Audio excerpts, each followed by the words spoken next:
అందరికీ నమస్తే welcome to Q news నేను రాజు మరి తెలంగాణ రాష్ట్రంలో స్థానిక సంస్థల ఎన్నికల సందడి అయితే మొదలైందని చెప్పొచ్చు మరి ఏదైతే సర్పంచ్ ఎంపీటీసీ జెడ్పీటీసీ వార్డ్ మెంబర్లు ఈ ఎలక్షన్స్ ఉంటాయో వీటికైతే ఆల్రెడీ నోటిఫికేషన్ కూడా ఇచ్చారు అక్టోబర్ 9న నోటిఫికేషన్ వస్తుంది నవంబర్ 11 వరకు ఈ ఎన్నికల ప్రక్రియ అయితే ఉంటుందని చెప్పేసి కూడా ఆల్రెడీ మనకు ఎలక్షన్ కమిషన్ అయితే చెప్పడం జరిగింది ఇంకోవైపు మరి బీసీ రిజర్వేషన్లు 42 రిజర్వేషన్లకు వ్యతిరేకంగా మనకు హైకోర్టులో అయితే ఒక పిల్ అయితే దాఖలైంది మరి అక్కడ కేసు అయితే నడుస్తుంది ఆ తీర్పు కూడా మరి అక్టోబర్ 8 అయితే రావాల్సి ఉంది ఆ తీర్పు సో ఆ తీర్పు వచ్చిన తర్వాత మరి ఎలక్షన్స్ జరుగుతాయా జరగవా అనే విషయం తర్వాత అంశం సో ఇప్పుడు మనం చర్చించుకునే అంశం ఏంటంటే మరి ఏవైతే స్థానిక సంస్థల ఎన్నికలు ఏవైతే ఉంటాయో sarpanch ward member MPTC ZPTC so వీటికి పోటీ చేయడానికి ఏమేమి అర్హతలు ఉండాలి అందులో ముఖ్యమైన అర్హత గురించి అయితే మనం ఈరోజు అయితే మాట్లాడుకుందాం ఇంకా మనకు ఆ ఏజ్ కానీ లేకపోతే ఇతరత్ర అర్హతలు అవైతే అవన్నీ మనం ఆల్రెడీ మాట్లాడేసుకున్నాం సో ఇందులో ముఖ్యమైన అర్హత ఏముండాలంటే మరి ఇద్దరు పిల్లల కంటే ఎక్కువ ఉండకూడదు అంటే ఎవరైతే స్థానిక సంస్థల ఎన్నికల్లో పోటీ చేస్తారో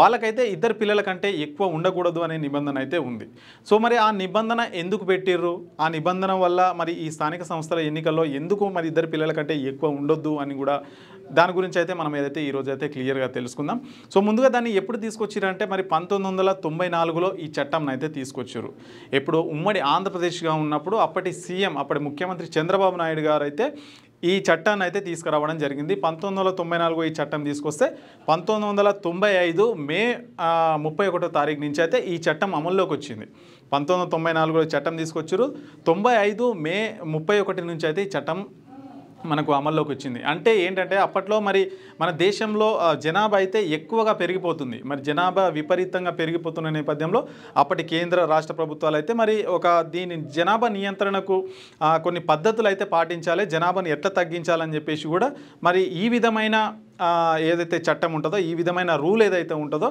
స్థానిక సంస్థల ఎన్నికల్లో పోటీ చేయాలంటే ఇద్దరు పిల్లల కంటే ఎక్కువ ఉండొద్దనే నిబంధన తీసుకొచ్చారు అంటే జనాభా కొంతవరకు తగ్గుతుందని చెప్పేసి కూడా వారి ఆలోచన సో ఇది ఎట్లా తగ్గుతుంది మరి స్థానిక సంస్థల సర్పంచ్లకు ఇద్దరు పిల్లల కంటే ఎక్కువ ఉంటేనే తగ్గిపోతుందా అంటే కొంతవరకు తగ్గుతుందని చెప్పొచ్చు మీకు ఎగ్జాంపుల్ చెప్తా ఇప్పుడు ఒక గ్రామంలో 10 వార్డులు ఉంటాయి 10 వార్డులు ఉంటే ఒక సర్పంచ్ మొత్తం 11 మంది ఎన్నికల్లో అయితే నిలబడతారు సో 11 మందే ఉండరు కదా ఇతర పార్టీలు కూడా ఉంటే ఆ పార్టీ నుంచి ఇంకో 11 మంది నిలబడతారు సో మొత్తం ఎంతమంది అవుతుంది 22 మంది అవుతారు సో 22 మంది అయినప్పుడు వాళ్ళకి కేవలం ఇద్దరు పిల్లలు ఉంటేనే ఎలిజిబుల్ కాబట్టి ఇద్దరు కంటే ఎక్కువ ఉండరు వాళ్ళకి సో వాళ్ళు ఇద్దరికంటే ఈ 22 మంది జనాభా నియంత్రిస్తారు అనమాట అంటే ఇద్దరు పిల్లలకే వాళ్ళు ఆపేసుకున్నారు కాబట్టి అక్కడ జనాభా కొంత మేరకు తగ్గుతుందనే ఉద్దేశంతో ఈ చట్టాన్ని అయితే తీసుకువచ్చారు సో ఇంకొకటి ఏంటంటే ఇప్పుడు ఎవరైనా ఇప్పుడు ఇద్దరు పిల్లలు ఉన్నారు నెక్స్ట్ ఎలక్షన్లో పోటీ చేయాలనుకుంటే ఒకవేళ వాళ్ళు మూడో సంతానం కోసం ట్రై చేయాలనుకుంటే అక్కడితోనే ఆపేస్తారనమాట ఎందుకంటే వాళ్ళకు స్థానిక సంస్థల సర్పంచ్ కానీ వార్డ్ మెంబర్ కానీ ఇక్కడ నిలబడాలి అంటే మరి ఇద్దరు పిల్లల కంటే ఎక్కువ ఉండదు కాబట్టి వాళ్ళు ఇద్దరికే స్టాప్ చేసుకుంటారు అనమాట సో ఇట్లా ఎవరైతే ముందు ఫ్యూచర్లో పోటీ చేయాలనుకుంటున్నారో ఆల్రెడీ పోటీలో ఉన్నారు సో వాళ్ళైతే ఇద్దరికే ఆపేసుకుంటారు అనమాట మూడో సంతానం కోసం అయితే చూడరు సో ఇట్లా జనాభా ఒక గ్రామంలో అయితే 10 వార్డులు ఉంటే కనుక దాదాపు ఒక 30 మంది జనాభా నియంత్రణ అనేది పాటిస్తారు కాబట్టి కొంతవరకు జనాభా తగ్గుతుందనే ఉద్దేశంతో అప్పట్లో మరి ఈ నిర్ణయాన్ని అయితే తీసుకున్నారు 1994లో చట్టం తీసుకొచ్చారు 1995 మే 31 నుంచి అయితే ఈ చట్టం అమల్లోకి ఉంది సో ఇప్పటి వరకు కూడా ఇదంతా నడుస్తుంది సో ఇదే తరుణంలో ఏమైందంటే మరి జనాభా అయితే తగ్గుకుంటూ వస్తుంది మన ఏదైతే సౌత్ స్టేట్స్ ఏవైతే ఉన్నాయో మరి అక్కడ విపరీతంగా జనాభా అయితే తగ్గుకుంటూ వస్తుంది మరి రీసెంట్గా మరి 2026లో పార్లమెంటు నియోజకవర్గాలు ఏవైతే ఉంటాయో వాటి పెరుగుతాయి అనమాట అంటే జనాభా ప్రాతిపదికన వాటిని పెంచుతున్నారనే ఉద్దేశంతో మన సౌత్ స్టేట్స్ ఏవైతే ఉంటారో అందరు ముఖ్యమంత్రులు కూడా కలిసి ఒక మీటింగ్ అయితే ఏర్పాటు చేసుకొని మరి జనాభాను పెంచుకోవాలని చెప్పేసి కూడా అందరు ముఖ్యమంత్రులు అయితే డిసైడ్ అయ్యారు మన పక్క రాష్ట్ర ముఖ్యమంత్రి చంద్రబాబు నాయుడు గారు కూడా ఓపెన్గా చెప్పారు ఎక్కువ మంది పిల్లల్ని కనండి అని చెప్పేసి బహిరంగంగానే చెప్పారు ఆల్రెడీ సో అలాంటి తరుణంలో మరి ఇప్పుడు ఒకవేళ మరి ఇప్పుడు తెలంగాణ రాష్ట్రంలో స్థానిక సంస్థల ఎన్నికల పోటీ చేయాలంటే మరి ఈ నిబంధన అయితే ఉంది అయితే ఇక్కడ విషయం ఏంటంటే ఆల్రెడీ ఇప్పుడు ఆంధ్రప్రదేశ్ మన పక్క రాష్ట్రం ఆంధ్రప్రదేశ్లో ఇదే ఏదైతే ఉందో ఈ నిబంధన లేదు తీసేశారు 2024 పోయిన సంవత్సరం ఈ ఇద్దరు పిల్లల నిబంధన ఏదైతే ఉందో స్థానిక సంస్థల ఎన్నికల్లో పోటీ చేయాలంటే ఇద్దరికంటే ఎక్కువ పిల్లలు ఉండకూడదనే నిబంధన ఏదైతే ఉందో దాన్ని అయితే ఎత్తివేశారు మరి ఇప్పుడు ఇక్కడ తెలంగాణ రాష్ట్రంలో ఈ ఎన్నికల్లో మాత్రం ఈ నిబంధన ఉంది అంటే ఇప్పుడు ఇద్దరికంటే ఎక్కువ ఉంటే తెలంగాణ రాష్ట్రంలో స్థానిక సంస్థల ఎన్నికల పోటీ చేయాలనుకుంటే కనుక ఈ నిబంధన ఖచ్చితంగా అడ్డొస్తుంది. మరి ఇద్దరు లేదంటే అంతకంటే తక్కువ ఉంటేనే ఈ పోటీ అయితే చేయాలి. మరి పక్క రాష్ట్రంలో తీసేసినప్పుడు మరి తెలంగాణ రాష్ట్రంలో ఎందుకు తీసేయరు అని చెప్పేసి కూడా ప్రజల నుండి అయితే అనేక ప్రశ్నలు అయితే లేవనెత్తుతున్నారు. ఎందుకంటే మరి చాలామంది అంటే ఇద్దరికంటే ఎక్కువ మంది పిల్లలు అయితే ఉంటారు మన తెలంగాణ రాష్ట్రంలో గ్రామీణ ప్రాంతాల్లో. ఇద్దరికంటే ఎక్కువ అయితే పిల్లలు ఉంటారు. మరి వాళ్ళకు సర్పంచులుగా, వార్డ్ మెంబర్లుగా, ఎంపీటీస్గా పోటీ చేయాలని అయితే వాళ్ళకైతే చాలా ఎక్కువ ఇంట్రెస్ట్ ఉంటుంది అన్నమాట. మరి అట్లాంటప్పుడు మరి ఆ ముగ్గురు పిల్లలు ఉన్న వాళ్ళు పోటీకి అనర్హులు అవుతారు కాబట్టి మరి దీన్ని తీసేయాలనే పెద్ద ఎత్తున మనకు ఈ మధ్య స్థానిక సంస్థల ఏదైతే చర్చ వచ్చినప్పుడల్లా విపరీతంగా మనకైతే ఈ చర్చ వినిపిస్తుంది, ఖచ్చితంగా దీన్ని తీసివేయాలని చెప్పేసి. కానీ ప్రభుత్వం అలాంటి నిర్ణయం ఏం తీసుకోలేదు. ఏదైతే ఇద్దరు పిల్లల నిబంధన ఉందో దాన్ని అయితే అట్లాగే కొనసాగించి ఇప్పటివరకు అయితే వీళ్ళైతే తీసుకొస్తున్నారు. పక్క రాష్ట్రంలో ఆంధ్రప్రదేశ్లో అయితే తీసేశారు. సో దాని గురించి ఒకసారి మనం అది ఎప్పుడు తీసుకొచ్చారు ఏంటి అనేది కూడా మనం ఒకసారి బోర్డు చూసుకుంటే అయితే క్లియర్గా మాట్లాడదాం. ఉమ్మడి ఆంధ్రప్రదేశ్ ఉన్నప్పుడు మనకు 1994 ఈ చట్టం అయితే తీసుకొచ్చారు. సో 1995 మే 31 నుంచి అయితే ఈ చట్టం అయితే అమల్లో ఉంది. అప్పటి ముఖ్యమంత్రి చంద్రబాబు నాయుడు గారు అయితే దీన్ని అయితే ఇంప్లిమెంట్ చేశారు. సో అప్పటి నుంచి ఇప్పటి వరకు కూడా మొత్తం అదే చట్టం అయితే నడుస్తుంది. మరి రాష్ట్రం విడిపోయిన తర్వాత 2 రాష్ట్రాలు ఏర్పడిన తర్వాత అక్కడిదక్కడ ఇక్కడ ఇట్లా నడుస్తుంది.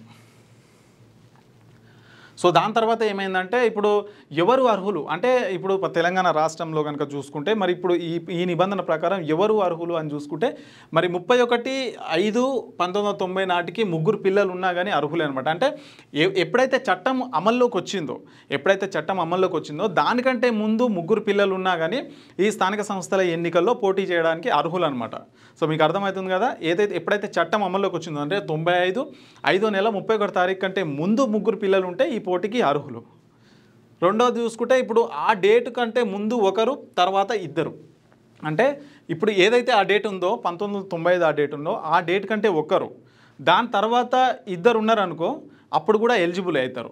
ఎందుకంటే ఆ చట్టం అమల్లోకి రాకముందే ఒకరు జన్మించి ఉన్నారు, చట్టం అమలైన తర్వాత ఇద్దరు ఉన్నారు. సో మొత్తం ముగ్గురు అవుతారు కదా, సో వాళ్ళు కూడా అర్హులే అనమాట. ఎందుకంటే ఒకరు ఆల్రెడీ ఈ చట్టం ఏదైతే ఉందో అది అమలు కాకముందుకే వాళ్ళు జన్మించి ఉన్నారు కాబట్టి ముగ్గురు ఉన్నప్పటికి కూడా ఈ పోటీ చేయడానికి స్థానిక సంస్థల ఎన్నికల పోటీ చేయడానికి మాత్రం అర్హులు.